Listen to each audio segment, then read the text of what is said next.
Hello everyone, this is Shalini and you are watching math is fun with Shalini.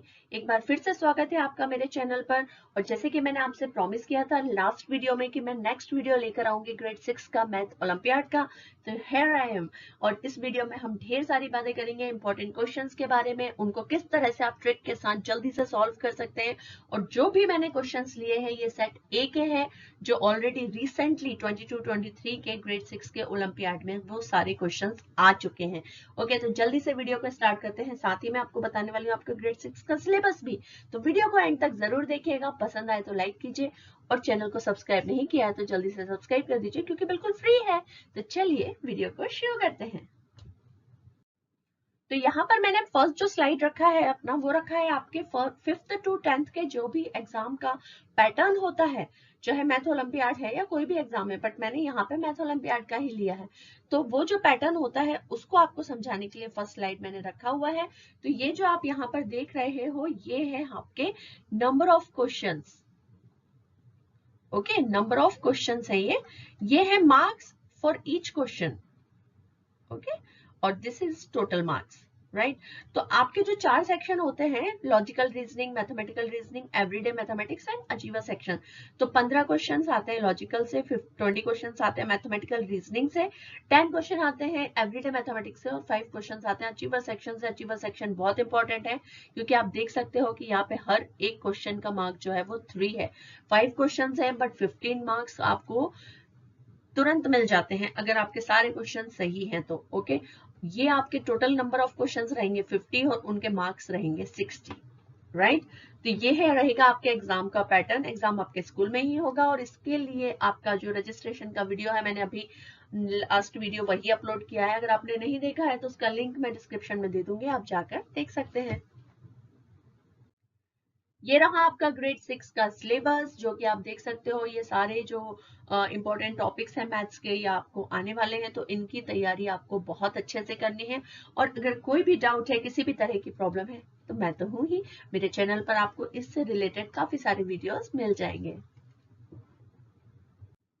तो चलिए आप शुरू करते हैं हमारे important questions of recent math olympiad of grade 6, जो कि अभी अभी हुआ है 2022 के लास्ट में। दिसंबर जनवरी के आसपास ये एग्जाम हुआ था, उसी के मैंने इंपॉर्टेंट क्वेश्चंस लिए हैं। तो बहुत इंपॉर्टेंट वीडियो है, लास्ट तक जरूर देखना। फर्स्ट क्वेश्चन है, 3 boys steps off together from the same spot. Their steps measure 63 centimeter, 70 centimeter and 77 centimeter respectively. What is the minimum distance each should cover so that all can cover distance in complete step? सबका combined minimum क्या distance वो रखें अपना, minimum कितना distance उनका होना चाहिए ताकि वो जो सारा distance है तीनों एक साथ cover कर सके। ओके, complete steps में उसको कवर कर सके, तो हमें मिनिमम डिस्टेंस निकालना है। अब देखो ये जो वर्ड है ना, इसी में आपका है कि आपको इस क्वेश्चन में करना क्या है। मिनिमम मतलब कि लीस्ट, और लीस्ट से हमको जब याद आता है तो वो याद आता है least common multiple, LCM।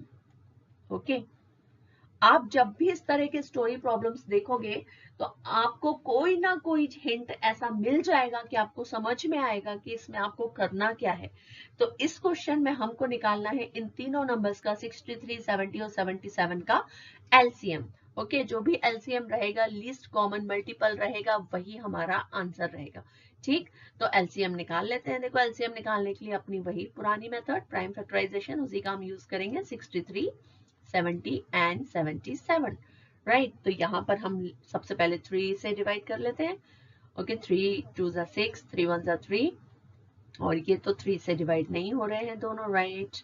3 7 21, 70 and 77 as it is. अब देखो तीनों ही नंबर मुझे 7 से डिवाइड हुए दिख रहे हैं। 7 1 7, 10 7 11 77, और 2 से भी जा सकता है। 2 5 10, और लास्ट में हमारा जाएगा एक बार 5 से, 11 बचेगा तो वो जाएगा हमारा 11 से, राइट। तो हमारे मल्टीपल्स क्या हो गए देखो, 3 into 3 into 7 into 2 into 5 into 11। वैसे तो अकॉर्डिंग टू रूल हमें इसे 2 से स्टार्ट करना चाहिए था, बट डोंट वरी, अगर हमने स्टार्ट कर दिया है सो हमने इसको बाद में भी लिखा है, answer would be same. But rule यही है कि स्मॉल नंबर से हमको पहले स्टार्ट करना चाहिए। ठीक है, अब जब आप इन सबका मल्टीप्लाई करोगे ना तो आपको आंसर मिलेगा 6930 विच is in option A. So option A is the correct answer for this question. Okay, second question is which of the following are not in proportion. अच्छा, रेशियो इन प्रोपोर्शन में आपने पढ़ा होगा कि 4 नंबर सपोज करो A, B, C और D 4 number है, तो ये कब होते हैं प्रोपोर्शन में? जब कब लगा सकते हो आप इनके बीच में साइन ऐसा वाला प्रोपोर्शन वाला? ठीक है, ये दोनों रेशियोज हैं, इनके बीच में आप ये प्रोपोर्शन साइन लगा सकते हो जब B इंटू सी का मल्टीप्लीकेशन A इंटू डी के बराबर होता है, यानी कि A और D का आंसर B इंटू सी के आंसर के बराबर हो. राइट, तो हमको यही इसमें चेक करना है इन दोनों का आंसर इन दोनों के आंसर के बराबर है क्या. तो अगर है तो वो वाला ऑप्शन हमको चूज नहीं करना है, क्योंकि हमको इसमें बताना है कि कौन सा प्रोपोर्शन में नहीं है. ओके, क्वेश्चन को बहुत ध्यान से पढ़ेंगे, एक छोटे से वर्ड से भी गलती हो सकती है. राइट, तो जब आप फर्स्ट का मल्टीप्लाई करोगे 42 into 30 so that would be 1260, और जब आप करोगे 45 into 28 that would be again 1260. तो फर्स्ट ऑप्शन नहीं है. बी में जब आप करोगे 15 इंटू 35 तो ये आपका आएगा 525, और 21 इंटू 25 करोगे तब भी आपका 525 आएगा. तो इक्वल है, ये तो प्रपोर्शन है, ये हमको नहीं चाहिए, हमें तो चाहिए जो नहीं है प्रपोर्शन. ठीक है, तो थर्ड वाला चेक करते हैं. 21 into 48 is 1008 and 35 into 32 is 101 1120. अरे ये तो डिफरेंट आंसर है, इसका मतलब जो हमारा ऑप्शन है वो हमें सी में मिल गया है और अब हमें डी तक जाने की कोई भी जरूरत नहीं है. डी ऑप्शन को आपको चेक करने की बिल्कुल भी जरूरत नहीं है. Please don't waste your time. एक से ज्यादा ऑप्शन किसी भी क्वेश्चन में आपके नहीं हो सकते, और दो को टिक भी मत करना. अगर आपने दो को सर्कल कर दिया ना तो वो इनवैलिड हो जाएगा आंसर, क्योंकि आप जानते हो कि OMR मशीन चेक करती है. ठीक है, आपको राउंड करने होते हैं HB पेंसिल से, तो एक ही आंसर को सिलेक्ट करना. Question number 3, find the minimum number of straight lines required to draw the given figure. अब इस फिगर को तो भाई बिना ड्रॉ किए हम नहीं देख सकते कि कितनी लाइन से बना है, तो चलो शुरू करते हैं. 1 2 3 4 5. ठीक है, 5 तो ये हो गई. उसके बाद एक लाइन यहां से आई है यहाँ पे 6, और दूसरी लाइन यहां से आई है यहाँ तक 7. ठीक है, तो कितनी लाइन हो गई हमारी 7, और जो कि हमारे ऑप्शन ए में, तो ऑप्शन ए है हमारा करेक्ट आंसर. तो इस तरह के जो क्वेश्चन होते हैं ना उसमें आपको थोड़ा ड्रॉ करके देख लेना पड़ता है कि कौन सा आंसर जो है वो हमारा करेक्ट है. क्वेश्चन नंबर 4 है find the value of 2a plus 5b if a is to 3 equals to 72 is to 27 is equal to 40 is to b. Okay, तो पहले हम ये वाला पेयर ले लेते हैं. ठीक है, a is to 3 equals to 72 is to 27. तो इसको हम कैसे लिख सकते हैं? a by 3 equals to 72 by 27 लिख सकते हैं. और a की वैल्यू निकालने के लिए 3 को उस तरफ शिफ्ट कर देंगे तो ये हो जाएगा 72 into 3 by 27. 3 1 जा 3, 3 9 जा 27 and 9 8 जा 72. सो a की वैल्यू आ गई हमारे पास 8. अब b का निकालने के लिए क्या करेंगे? ये दोनों पेयर ले लेंगे, है ना. देखो फर्स्ट और लास्ट पेयर हम क्यों नहीं ले सकते? क्योंकि उसमें दोनों में वेरिएबल है, इसमें a है इसमें b है. अगर दो अननोन वैल्यूज रहेंगी तो हम सॉल्व नहीं कर पाएंगे. ठीक है, तो जब भी हमको कभी कोई क्वेश्चन में किसी अननोन वैल्यू की वैल्यू निकालनी होती है, अननोन वेरिएबल की वैल्यू निकालनी होती है, तो हमें कम से कम बाकी के जो हैं वो हमें नोन होने चाहिए. सिर्फ एक ही अननोन होगा तो हम इजीली निकाल लेंगे. ठीक, अब देखो दूसरा प्रोपोर्शन क्या है? 27 is to 72 is to 27 equals to 40 is to b. ठीक है, 72 by 27 equals to 40 by b. ठीक, b को हम ऊपर ले जाएंगे, 72 को नीचे ले आएंगे, तो ये हो जाएगा 40 by 72 into 27. ठीक, इस तरह से हमने इसको जमा लिया. अब फिर से हम देखो कट करेंगे इसको. 3 9 जा 27 and 3 2 जा 6, 3 4 जा 12. राइट, 8 3 जा 24, 8 5 जा 40, 3 1 जा 3, 3 3 जा 9. अब ये 3 और ये 5, यानी कि b की वैल्यू हो गई हमारे पास 15. राइट, तो अब देखो a हमको मिल गया, b हमको मिल गया, तो इस वाली इक्वेशन में हम रख देते हैं 2 इंटू a क्या है 8, प्लस 5 इंटू b क्या है 15. 16 प्लस 15 5 जा 75. ओके, एंड इन दोनों को जब हम ऐड करेंगे so we will get the answer 91 which is in option C. So option C is the correct answer for this question. So question number 5 is, in a row of 60 students, Amit is at 30th position from the left and what is his position from the right hand? तो देखो जब हम left और right की बात करते हैं तो हम अपना खुद का लेफ्ट एंड राइट देखते हैं. ओके, सो जो हमारा लेफ्ट है वही हमारे सामने जो हम बुक पे ड्रॉ करेंगे उसका लेफ्ट भी हम वही रखेंगे.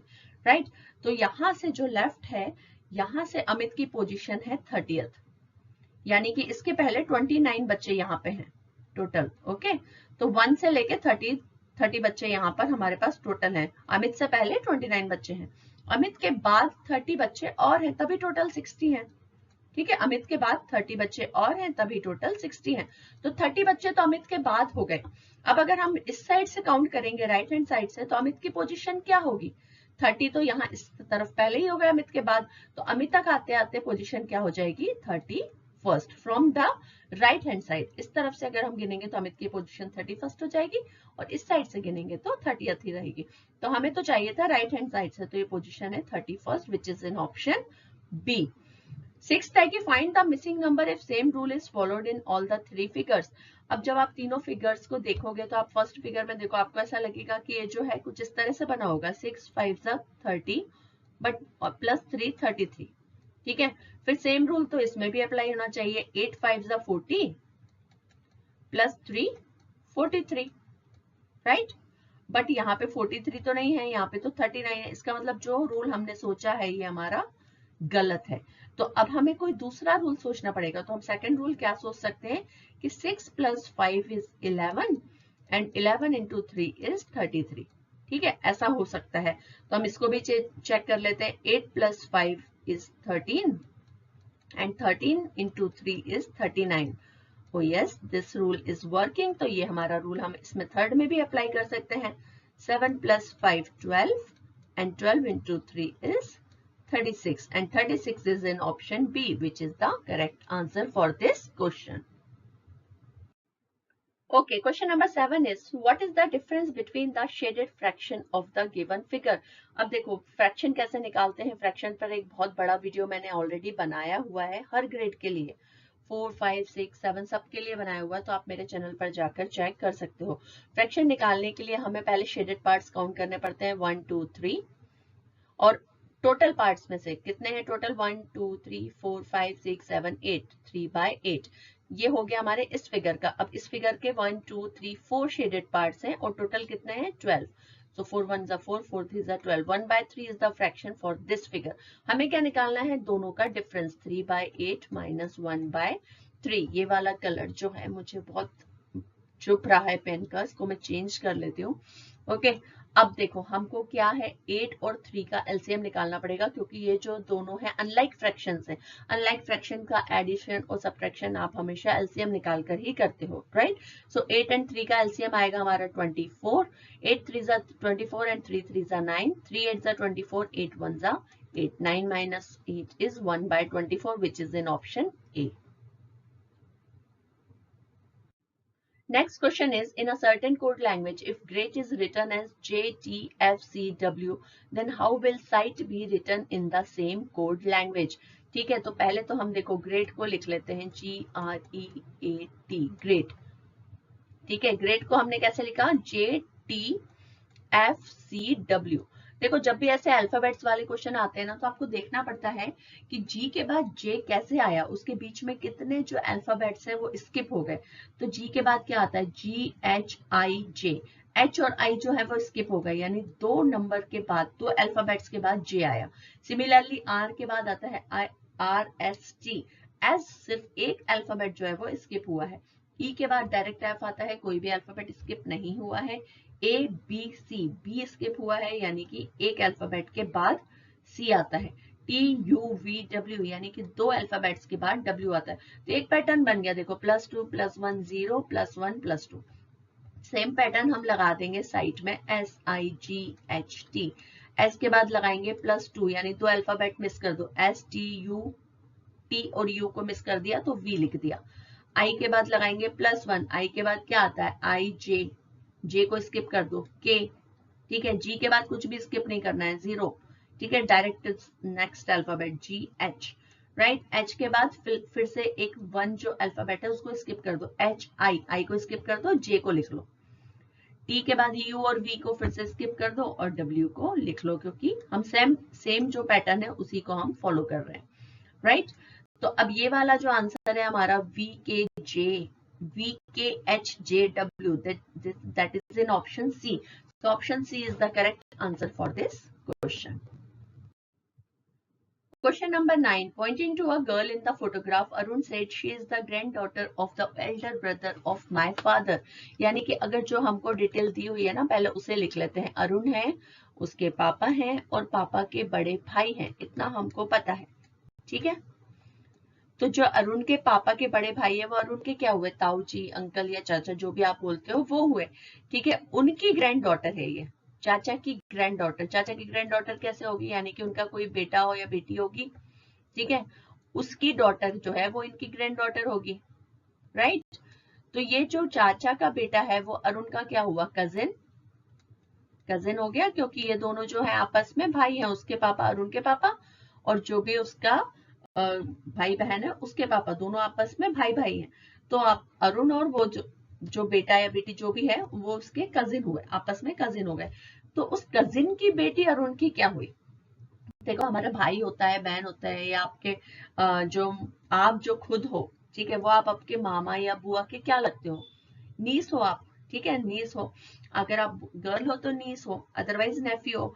तो जो भतीजा या भतीजी होते हैं, हमारे जो भाई बहनों कजिन के जो बच्चे होते हैं वो हमारे भतीजे भतीजे होते हैं। सो विच इज इन ऑप्शन सी, यहाँ पे डॉटर की बात हो रही है तो इसीलिए नीस दिया हुआ है, नेफ्यू नहीं दिया हुआ। तो हम ऑप्शन सी को यहाँ पे सिलेक्ट करेंगे, which is the correct option. Next question है हमारा question number 10. Find the number of matchsticks that will be used in pattern number 32.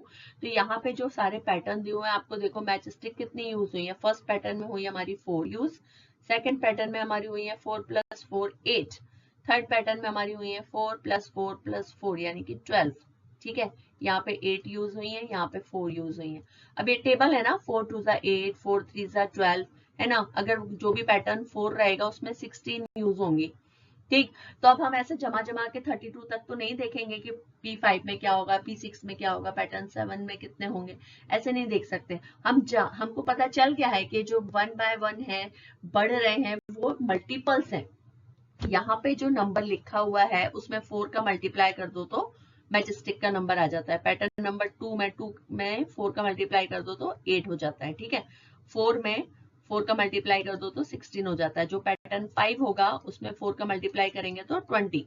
Similarly हमें जो पैटर्न 32 चाहिए उसमें 4 का मल्टीप्लाई कर दो तो 128 आता है, विच इज इन ऑप्शन सी। सो क्या है, आपको बस प्रैक्टिस परफेक्ट बना सकती है। देखिए मैथ्स में कुछ भी ऐसी ट्रिक या आपको याद करने का, या मैं कोई ऐसी मेडिसिन या घुटी बता दूं आपको कि आप पी के सारा मैथ्स याद कर लो, तो ऐसा नहीं होता है। मैं आपको सिर्फ ये सजेशन दे सकती हूँ कि आप प्रैक्टिस करो। प्रैक्टिस से आपको खुद ब खुद चीजें धीरे धीरे समझ में आने लगेंगी। आपको खुद पता चलने लगेगा कि इसको हम जल्दी से कैसे सॉल्व कर सकते हैं। और उसके अलावा मेरे वीडियोस आप देखते हो तो उसमें आपको मैं बताती रहती हूँ किस किस चीज के लिए कौन सा ट्रिक आप यूज कर सकते हैं। क्वेश्चन नंबर 11 है हमारा, select the odd one out. अब देखो यहाँ पे हमारा जो 81 है वो हम लिख सकते हैं 9 × 9, राइट।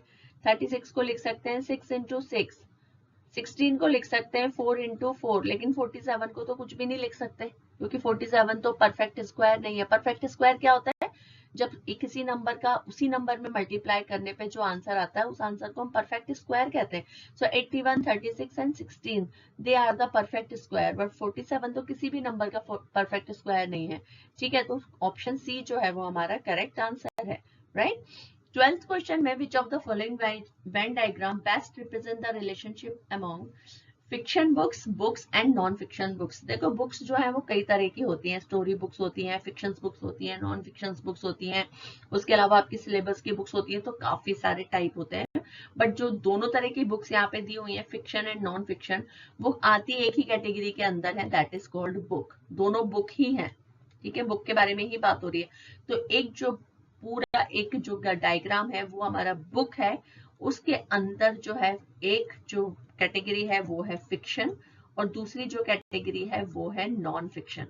अच्छा, कोई भी बुक जो है वो एक बार में एक ही हो सकती है, या तो फिक्शन हो सकती है या नॉन फिक्शन हो सकती है। ठीक, अब फिक्शन बुक जो है वो नॉन फिक्शन नहीं हो सकती, नॉन फिक्शन बुक फिक्शन नहीं हो सकती, दोनों सेपरेट है, इसीलिए हम चुनेंगे हमारा option D which is the correct answer for this question.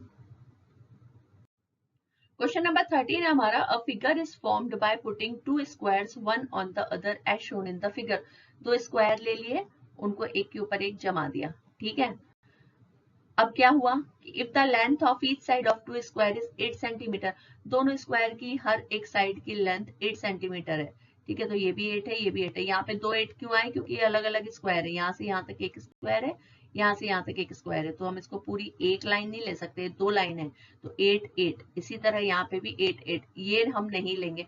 Perimeter जो होता है वो हमेशा आउटर एरिया का होता है। ठीक है, तो ये अंदर वाली लाइन को हम कैलकुलेट नहीं करेंगे। अब इसको हम देखो सारा ऐड कर लेते हैं, 8 plus 8 plus 8 plus 8 plus 8 plus 8, ऐसे करेंगे। ग्रेड 6 में आ गए हम। ठीक है, तो हम इस तरह से रिपीटेड एडिशन नहीं करेंगे, हम 8 इंटू 6 करेंगे, क्योंकि 8 जो है वो 6 टाइम लिखा हुआ है।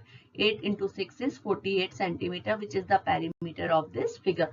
तो क्या है, थोड़ा सा जल्दी हम करने की कोशिश करेंगे। Question number 14, according to census 2011 the population of India is, okay, this is the number in the international place value system. तो अब हमें बताना है कि ये जो नंबर है इसको वर्ड्स में कैसे लिखते हैं इंटरनेशनल प्लेस वैल्यू सिस्टम में। अभी नंबर क्या है हमारा, देखो ये है नंबर। मुझे लगता है इजीएस्ट क्वेश्चन है, सभी को आता है। 1, 10, 100 ये इनकी प्लेस वैल्यू है। 1000, 10,000 एंड 100,000, क्योंकि हम इंटरनेशनल की बात कर रहे हैं। मिलियन, 10 मिलियन, 100 मिलियन और लास्ट में बिलियन। कैसे पढ़ेंगे, 1 बिलियन, 210 मिलियन, 193,422। ओके, और ये जो आंसर है वो हमारा ऑप्शन बी में है, तो ऑप्शन बी होगा हमारा करेक्ट आंसर इस क्वेश्चन के लिए। So question number 15 is, what type of angle will be formed between the hour and the minute hand of clock at 12:40? 12:40 पर आप यहाँ पर दे सकते हो बिगर एंगल बन रहा है। ठीक है, जब एंगल जो है वो हमारा इस तरह से बनता है तो ये 90 डिग्री होता है, राइट। जब 90 डिग्री से कम होता है तो उसको हम कहते हैं एक्यूट एंगल, और अगर 90 डिग्री से ज्यादा हो तो उसे हम कहते हैं ऑब्ट्यूस एंगल। ठीक है, तो यहाँ पे जो एंगल है ये 90 डिग्री से ज्यादा है, इसीलिए इसको हम कहेंगे obtuse angle which is in option B. So option B is the correct answer for this question. Okay, so 16 question is, find the number of pairs of parallel lines in the given figure. अब हमारे पास parallel lines क्या होती है, parallel lines वो होती हैं जो आपस में कभी मिलती नहीं है, जो कभी एक दूसरे को इंटरसेक्ट नहीं करती हैं, एक दूसरे के पैरेलल चलती हैं। ठीक है, तो ऐसे कितने पेयर्स हैं हमारे इस फिगर में, देखो पहला पेयर है हमारे पास ये वाला और दूसरा पेयर है हमारे पास ये वाला।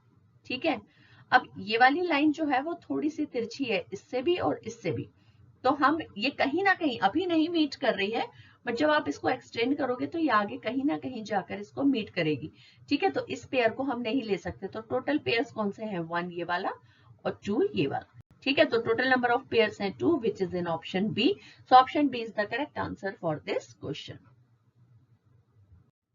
नेक्स्ट क्वेश्चन है हमारा, what is the sum of greatest and the smallest 5 digit number that can be formed from the digits 0, 7, 5, 2 and 1। Okay, हमारे पास डिजिट्स दिए हुए हैं 0, 7, 5, 2 एंड 1, और इससे हमें बनाना है एक ग्रेटेस्ट और एक स्मॉलेस्ट नंबर, और उन दोनों का सम भी निकालना है। तो ग्रेटेस्ट नंबर बनाते समय आपको रूल पता होगा कि हमेशा जो नंबर है उसको डिसेंडिंग ऑर्डर में जमाते हैं। तो सबसे बड़ा नंबर है 7, then 5, then 2, then 1 and then 0। और जो स्मॉलेस्ट नंबर बनाते समय उसको हम असेंडिंग ऑर्डर में जमाते हैं, लेकिन 0 से कभी भी नंबर स्टार्ट नहीं करते हैं कि because 0 at the starting of the number has no value. ठीक है, तो 0 को हम हमेशा रखते हैं सेकंड प्लेस पे। सो 1 सबसे पहले रखेंगे, 0 के बाद जो सेकंड हाईएस्ट है वो 1 है। सो 1, 0, 2, 5 एंड 7। अब हमको क्या निकालना है, ग्रेटेस्ट और स्मॉलेस्ट नंबर का सम। 7, 5 plus 1 6, 4, 5 and 8. Okay, 85,467, which is in option B. So option B is the correct answer for this question. Question number 18 is, which of the following is the simplest form of 161 by 299? Okay 299 और 161 ये दोनों number का simplest form निकालने के लिए हमको क्या करना होता है, इनका जो हाईएस्ट कॉमन फैक्टर है वो निकालना होता है, क्योंकि अगर हम HCF से इन दोनों नंबर्स को डिवाइड कर देंगे तो हमारे पास हमको मिल जाएगा कि उसका सिंपल फॉर्म क्या है, सिंपलेस्ट फॉर्म, यानी कि उसके बाद आप कोई भी किसी भी कॉमन नंबर से इन दोनों को डिवाइड नहीं कर सकते, that is the highest common factor. Okay, तो वो हम यहाँ पर निकाल लेंगे। तो पहले हम इनका HCF निकाल लेंगे। HCF निकालने की आपके मेथड्स पता है, या तो प्राइम फैक्टराइजेशन से या लॉन्ग डिवीजन मेथड से आप निकाल सकते हो। मैं यहाँ पे लॉन्ग डिवीजन मेथड से निकाल रही हूँ।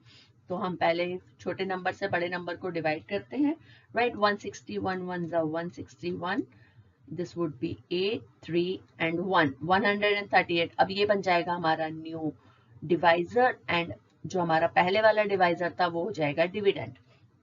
ठीक है, फिर जाएगा 131 1 131, ये हमारे पास हो जाएगा 23 और इससे हम डिवाइड करेंगे 138 को। 23 6 138 कंप्लीटली डिवाइड हो गया, यानी कि जो हमारा HCF है इन दोनों नंबर्स का वो है 23। तो अब हम क्या करेंगे, दोनों नंबर्स को डिवाइड कर देंगे 23 से up and down and we will get the smallest or simplest form of this number. 23 161 से जाएगा 7 times और 299 को डिवाइड करेगा 13 times। आप चाहें तो चेक कर सकते हो डिवाइड करके, and this is in option A. So option A is the correct answer. So the 19th question is, which of the following pair of numbers are co-prime? अब co-prime numbers क्या होते हैं, जिन दोनों का HCF जो है वो 1 होता है। ऐसे दो नंबर जिनका HCF 1 होता है, तो आप बोलोगे वो तो प्राइम नंबर्स का भी होता है। देखो प्राइम नंबर्स का HCF 1 होता है, बट कभी कभी ऐसे पेयर होते हैं जिनमें एक प्राइम होता है बट दूसरा कॉम्पोजिट होता है, बट स्टिल उनका जो HCF है वो 1 ही आता है, क्योंकि उनको कोई भी ऐसा कॉमन फैक्टर नहीं होता जो दोनों नंबरों को एक साथ डिवाइड करे। ठीक है, अब जैसे फर्स्ट ऑप्शन में देखो 39 और 91, 39 और 91 को जब आप डिवाइड करोगे तो इनका जो है 13 जो है वो दोनों को डिवाइड करता है। ठीक है, तो ये हमारा कोप्राइम पेयर नहीं है। अब जब सेकंड वाले को देखोगे, बी वाले को, और जब आप इसको डिवाइड करोगे तो आपको पता चलेगा कि इन दोनों का जब आप HCF निकालोगे तो वो आएगा 1। HCF जब आप निकालोगे तो वो आएगा 1। अभी लास्ट स्लाइड में मैंने HCF निकालना सिखाया है लॉन्ग डिवीजन मेथड से, तो आप उसी डिवीजन मेथड से निकाल के देख सकते हो। इनका HCF 1 आएगा। ठीक है, बाकी ये दोनों जो नंबर है दोनों ही कॉम्पोजिट है, प्राइम नहीं है। ये दोनों नंबर है, ये भी दोनों ही कॉम्पोजिट है, प्राइम नहीं है, राइट। तो अब ये वाला जो 20 है ये हमारा ऑप्शन करेक्ट है। सो 20 बी का जो HCF है दोनों नंबर्स का वो 1 आएगा, आप निकाल के देख लेना। So B will be the correct answer. Which of the following shows the maximum rise in the temperature? तो अभी देखो 0 से 10 तक जाने के लिए कितना प्लस हुआ टेम्परेचर, 10 डिग्री। ठीक है, -4 से 8 तक जाने के लिए कितना हुआ, सो 8 minus of -4, so 8 plus 4 is 12 degree centigrade. ठीक है, 12 डिग्री सेंटीग्रेड।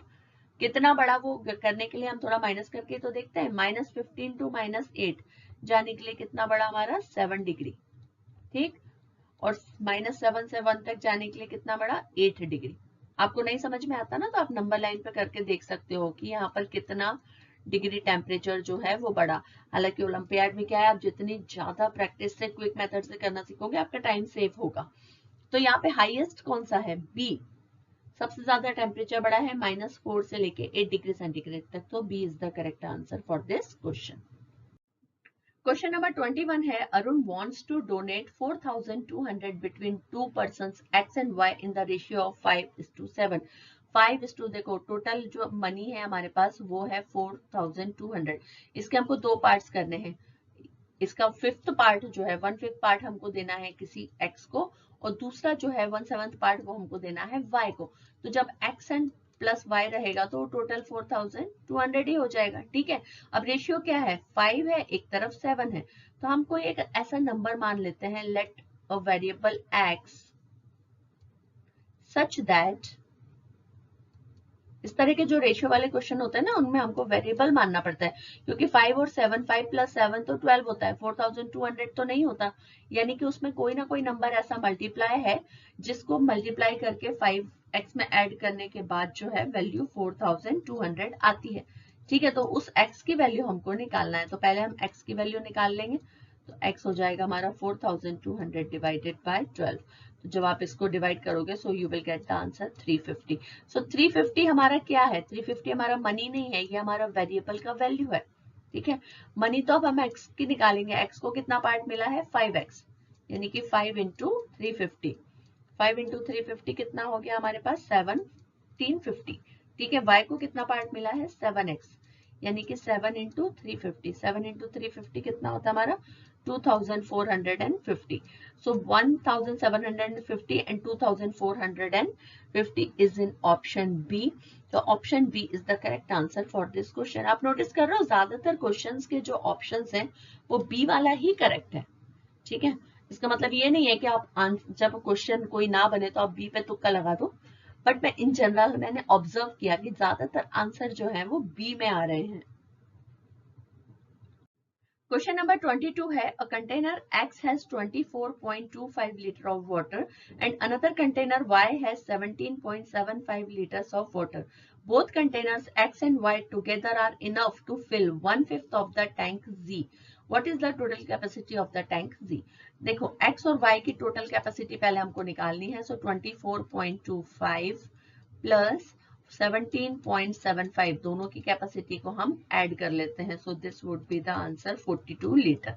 ठीक है, आप ऐड कर लोगे तो आपको पता चलेगा कि ये जो टोटल कैपेसिटी है वो 42 लीटर है।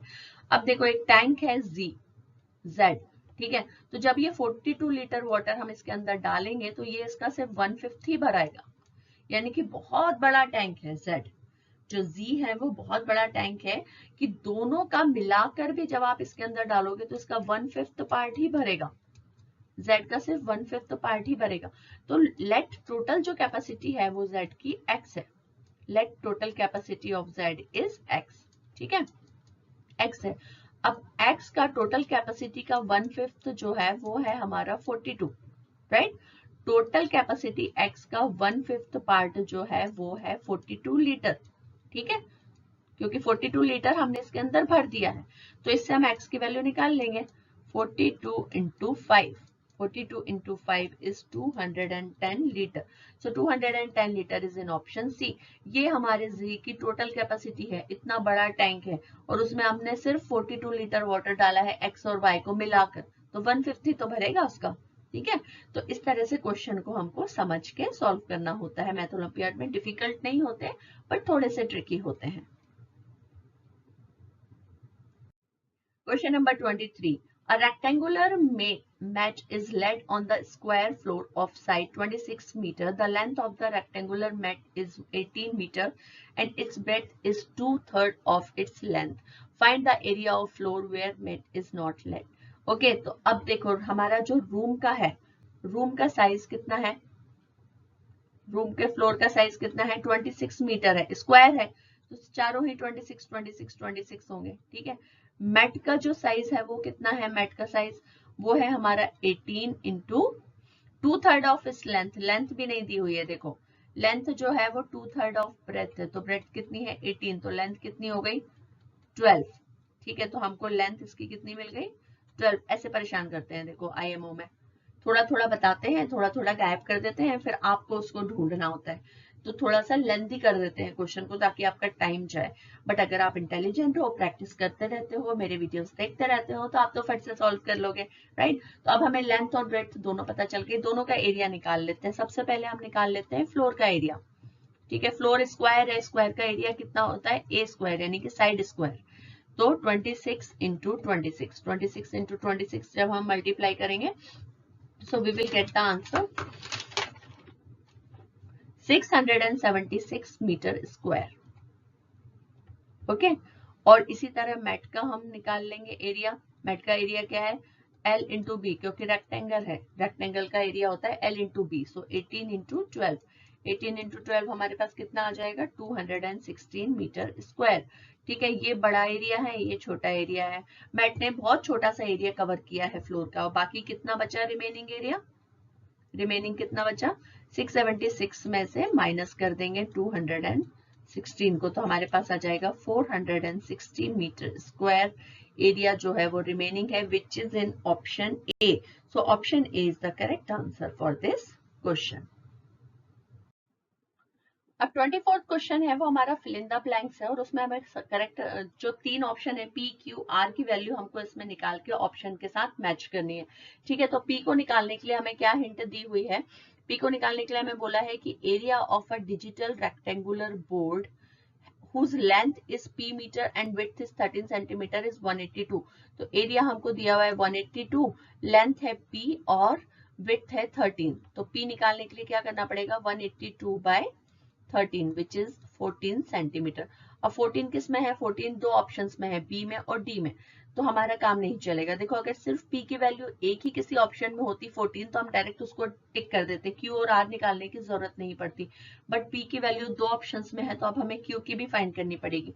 क्यू की वैल्यू निकालने के लिए क्या हिंट है कि Sam has to cover the floor of his room by square tiles of size 2 metre each. ठीक है, टाइल्स का जो हमको साइज दिया हुआ है वो दिया है 2 मीटर ईच, यानी कि टाइल्स का जो एरिया है वो हो गया 2 इंटू 2 यानी कि 4 मीटर स्क्वायर। क्यों निकालना पड़ा एरिया, क्योंकि जब हम रखेंगे उसको फ्लोर पे तो कुछ ना कुछ तो कवर करेगा ना, एरिया को कुछ ना कुछ जगह को कवर करेगा, और जब भी कोई जो चीज है सॉलिड चीज वो किसी एरिया में किसी भी सरफेस पे कुछ कवर करती है तो उसे हम उसका एरिया कहते हैं।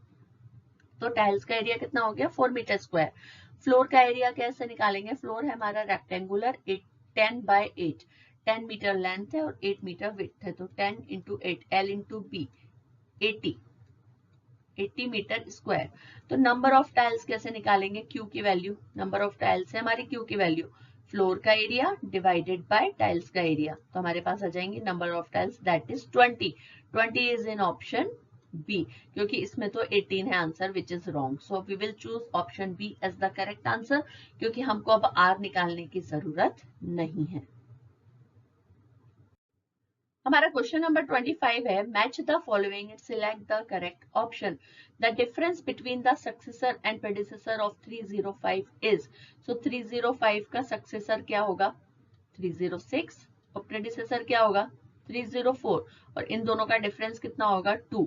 तो फर्स्ट का आंसर क्या है थर्ड। तो पहले जो हमारा फर्स्ट नंबर पे आएगा वो आएगा थर्ड। ठीक है, तो हम निकाल लेते हैं थर्ड जो हमारा है वो, यहाँ पे क्या है ऑप्शन नंबर जो दिए हुए हैं सीक्वेंस में दिए हुए हैं, यानी कि पी का आंसर 3 है। ये जो पी क्यू आर दिए हुए हैं ना इनमें पी का आंसर 3 है। क्यू का आंसर क्या है, subtract 93 from the sum of -678 and -234। -678 plus -274, plus minus क्या होता है, प्लस माइनस माइनस होता है, पता है हमको। ठीक है, प्लस माइनस माइनस होता है, तो -678 -274, तो ये कितना हो जाएगा हमारा -678 एंड -274, ये हमारे पास हो जाएगा -912। अब हमें इसमें से क्या करना है, सब्ट्रैक्ट करना है 93, फिर से माइनस माइनस प्लस हो जाएगा, लेकिन साइन माइनस का आएगा क्योंकि 912 बड़ा नंबर है। 912 प्लस 93 कितना हो गया हमारा 1005। तो सेकंड नंबर पे क्या हो गया ऑप्शन फर्स्ट, तो डेफिनेटली थर्ड नंबर पे सेकंड हो जाएगा। सारा कुछ सॉल्व करने की जरूरत नहीं होती है, 2-3 पॉइंट के बाद ही आपको पता चल जाता है कि आंसर क्या है। सो 3, 1 and 2, 3, 1 and 2 is in option B. So option B is the correct answer for this question. Okay, so the last important question of this video is question number 26. 42 हमको बताना है कि इस which of the following option is correct, इनमें से correct option कौन सा है। 42 and 49 आर को प्राइम नंबर्स। मैंने आपको पहले ही बताया कि को प्राइम नंबर वो होते हैं जिनका कोई कॉमन फैक्टर या कॉमन डिवाइजर नहीं होता है। 42 और 49 दोनों को जो है 7 डिवाइड कर सकता है, तो ये जो ऑप्शन है वो करेक्ट है। विच ऑफ द फॉलोइंग ऑप्शन, ये जो ऑप्शन है वो करेक्ट नहीं है क्योंकि वो को प्राइम नहीं है। ठीक है, दोनों का HCF जो है वो 1 नहीं है, so this is not the option. Second है 376277 is divisible by 3। 3 से कैसे डिविजिबिलिटी रूल चेक करते हैं, उनके डिजिट का सम अगर 2 3 से डिवाइड हो रहा है तो इसका मतलब पूरा नंबर 3 से डिवाइड हो रहा है। सो देखो 3 + 7 10 + 6 16 + 2 18 + 7 25 + 7 32 32 इज नॉट डिविजिबल बाय 3। इसका मतलब ये ऑप्शन भी सही नहीं है। अब हमको निकालना है एलसीएम ऑफ 102 170 एंड 136 इज 2040। ठीक है, तो एलसीएम हम इनका निकाल लेते हैं 102 170 एंड 136। इसका जो एलसीएम जब आप निकालोगे तो सबसे पहले जाएगा 2 से 2 5 10 1 2 8 16 5 10 एंड 2 6 12 एंड 8 16। राइट, अब 51 डिवाइड नहीं होगा, एज इट इज रखेंगे। 85 डिवाइड नहीं होगा, एज इट इज रहेंगे, जाएगा 34 टाइम्स। देन अगेन 85 एंड 34 जाएगा 17 टाइम्स। अब ये तीनों के तीनों नंबर 17 से डिवाइड हो जाएंगे, 5 एंड 1, और फिर 2 और आएंगे 3 एंड देन 5। तो इन सब का जब आप मल्टीप्लाई करोगे so you will get the answer 2040 which is correct. और हमें इसमें ढूंढना था करेक्ट स्टेटमेंट ही। So this option is absolutely correct. So ये था मेरा video for the math olympiad. I hope आप सबको पसंद आया होगा, और इस तरह के काफी सारे वीडियोस पहले भी मेरे चैनल पर हैं, तो मैं प्रेफर करूंगी, आपको ये सजेस्ट करूंगी कि आप आज के वीडियो के अलावा ग्रेड 6 के बाकी ओलंपियाड के जो वीडियो है, प्रीवियस ईयर्स के पेपर्स के जो वीडियो है, वो मेरे आपको लिंक में मिल जाएंगे, डिस्क्रिप्शन लिंक में मैं डाल दूंगी उनका लिंक, तो आप उनको जाकर भी चेक करो। इतने सारे जब आप क्वेश्चन सॉल्व करने की कोशिश करोगे, उनके प्रैक्टिस करोगे, सो डेफिनेटली आप ओलंपियाड को इजीली क्रैक कर पाओगे। तो मिलते हैं हमारे नेक्स्ट वीडियो में with the different grades of math olympiad. आप मुझे कमेंट सेक्शन में बताना यदि आपको कोई स्पेशल डिमांड हो, किस क्लास के लिए चाहिए आपको नेक्स्ट ओलंपियाड। कमेंट सेक्शन में कमेंट करके मुझे जरूर बताना। मिलते हैं हमारे नेक्स्ट वीडियो में। Till then take care and keep practising. Bye bye.